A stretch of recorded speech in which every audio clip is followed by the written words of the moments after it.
தேசிய பேரிடர் கட்டளை மையமான NDCC நேற்று செவ்வாய்க்கிழமை இரவு 8 மணி நிலவரப்படி 8 மாநிலங்களில் மொத்தம் 22,504 வெள்ளத்தால் பாதிக்கப்பட்டவர்கள் வெளியேற்றப்பட்டுள்ளதாக தெரிவித்துள்ளது.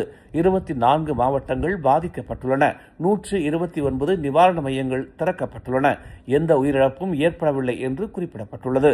கிளந்தான் மிக மோசமாக பாதிக்கப்பட்ட மாநிலமாக உள்ளது.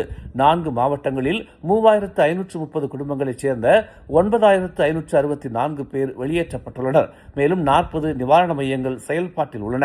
இதைத் தொடர்ந்து பெர்லிஸில் 17 மையங்களில் 5,235 பேரும், பேராக்கில் 7 நிவாரண மையங்களில் 982 குடும்பங்களைச் சேர்ந்த 3,092 பேரும் பாதிக்கப்பட்டுள்ளனர்.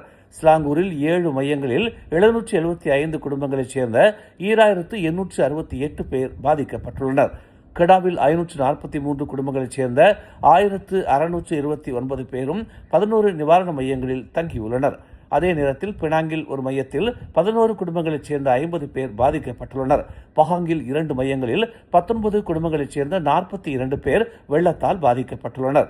இதற்கிடையில் தெலங்கானாவில் 6 குடும்பங்களைச் சேர்ந்த 24 பேர் ஒரு நிவாரண மையத்தில் தங்கியுள்ளதாக தெரிவிக்கப்பட்டுள்ளது. மேலும் செய்திகளை தெரிந்து கொள்ள தமிழ் மலர் இணையதளம், தமிழ் மலர் செயலி மற்றும் மலர் டிவி யூடியூப் சேனலை வலம் வாருங்கள்.